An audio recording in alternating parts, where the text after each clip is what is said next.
ఆ నియోజకవర్గంలో ఒకే రాజకీయ పార్టీకి చెందిన ఇద్దరు బడా నేతల మధ్య వర్గపోరు పతాక స్థాయికి చేరుకుంది. ఒకరు మాజీ స్పీకర్, ప్రస్తుత ఎమ్మెల్సీ, మరొకరు మాజీ ఎమ్మెల్యే. వీరి ప్రధాన అనుచర వర్గాలు రోజు రోజుకు తీవ్రమైన ఆరోపణలు, ప్రత్యారోపణలతో రోడ్డెక్కుతూ నిత్యం వార్తలో నిలుస్తున్నారు. నేతలకు లేని ఆతృత అనుచరులకి ఎక్కువై ఒక అడుగు ముందుకేసి రాబోయే జనరల్ ఎలక్షన్ లో మా నేతకే టికెట్ అంటే లేదు, మా నేతకే టికెట్ అంటూ ప్రెస్ మీట్లు పెట్టి మరి రచ్చను బజారు పడేస్తున్నారు. ఎవరా ఇద్దరు నేతలు? నేతలకు లేని ఇబ్బంది కేడర్కి ఏంటి? ఈ స్టోరీలో తెలుసుకుందాం. ఉమ్మడి వరంగల్ జిల్లాలోని సిరులు పండించే నల్ల బంగారం నేల అయిన భూపాలపల్లిలో ప్రతిపక్ష బీఆర్ఎస్ పార్టీలో అంతర్గత వర్గపోరు క్లైమాక్స్కు చేరింది. ఇద్దరు బడా నేతలు ఉండడంతో వారి అనుచర గణం మా నేతకై టికెట్ అంటే మా నేతకై టికెట్ అంటూ ఒకరిపై ఒకరు ఆరోపణలు, ప్రత్యారోపణలు చేసుకుంటూ పార్టీని రెండుగా చీల్చే ప్రయత్నం చేస్తున్నారు. అన్నీ తెలిసిన అధిష్టానం మాత్రం మౌనంగా ఉండడంతో కింది స్థాయి కార్యకర్తలు తీవ్ర ఇబ్బందులు పడుతున్నారు.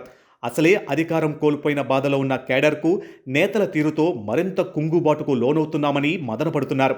పార్టీ ఆఫీసుల పేరుతో కింది స్థాయి కేడర్ను వర్గాలుగా విడగొడుతున్నారనే అపవాదును భూపాలపల్లి బీఆర్ఎస్ నేతలు మూటగట్టుకుంటున్నారు.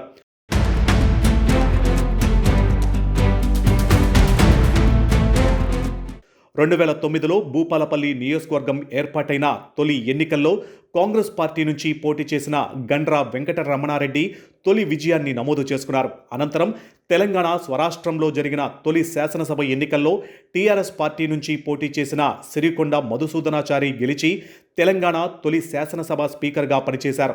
అయితే 2018 ఎన్నికల్లో మధుసూదనాచారి ఓటమి పాలయ్యారు. ఇక కాంగ్రెస్ బీఫామ్పై గెలిచిన గండ్ర వెంకట రమణారెడ్డి నియోజక అభివృద్ధి పేరుతో అధికార బీఆర్ఎస్లో చేరిపోయారు. ఇక కొన్ని రోజులుగా సైలెంట్గా ఉన్న మధుసూదనాచారికి కేసీఆర్ ఎమ్మెల్సీ పదవి ఇవ్వడమే కాక మండలి ప్రతిపక్ష నేత హోదాను కూడా కట్టబెట్టారు. దీంతో అటు ప్రభుత్వంలోనూ ఇటు పార్టీలోనూ మధుసూదనాచారికి పైచెయ్యి లభించింది.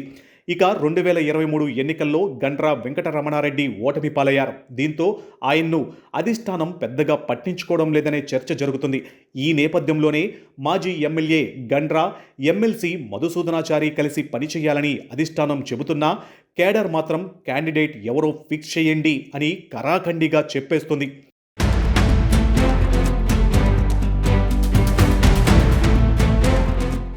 ఇంతకాలం సైలెంట్గా ఉన్న పార్టీలో ఒక్కసారిగా వర్గపోరుకు బీజం పడడానికి కారణం ఇటీవల జరిగిన ఒక ఘటన.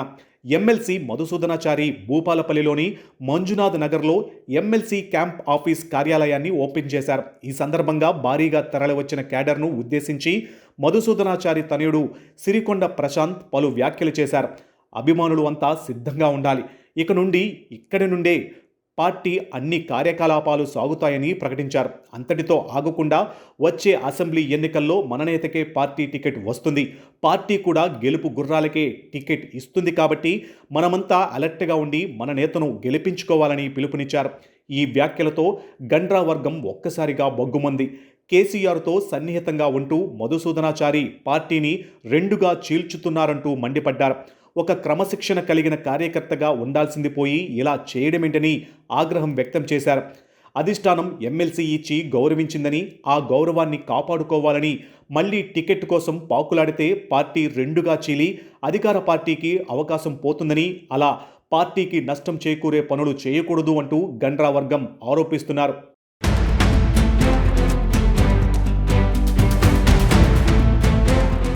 ప్రశాంత్ వ్యాఖ్యలపై గండ్రా వర్గానికి చెందిన భూపాలపల్లి పట్టణ అధ్యక్షుడు కటకం జనార్దన్, కౌన్సిలర్ గండ్రా హరీష్ రెడ్డి తీవ్రస్థాయిలో ధ్వజమెత్తారు.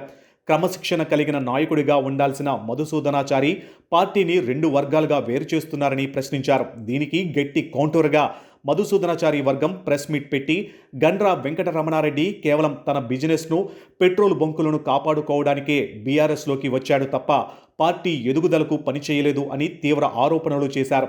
దీనికి ప్రతి కౌంటర్గా గండ్ర వర్గీయులు మళ్లీ ప్రెస్ మీట్ పెట్టి మధుసూదనాచారి ఏ పార్టీ టికెట్ ఇస్తుందో, ఏ పార్టీ బీఫామ్పై పోటీ చేస్తాడో స్పష్టంగా చెప్పాలి, లేకపోతే క్రమశిక్షణ రాహిత్యం కింద అధిష్టానానికి ఫిర్యాదు చేస్తాం అని బహిరంగ సవాలును విసిరారు.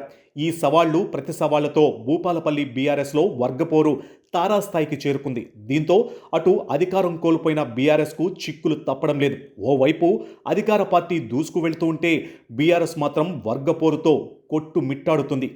భూపాలపల్లి బీఆర్ఎస్లో ఈ వర్గపోరుపై అధిష్టానం వెంటనే దృష్టి పెట్టాలని, లేకపోతే పార్టీకి తీవ్రంగా నష్టం జరుగుతుందని కేడర్ వాపోతుంది. తీవ్ర నష్టం జరగకముందే కేటీఆర్ స్పందించి ఇద్దరి నేతలను కూర్చోబెట్టి మాట్లాడాలని సూచిస్తున్నారు. మరి అధిష్టానం ఎలాంటి నిర్ణయం తీసుకుంటుందో వేచి చూడాలి.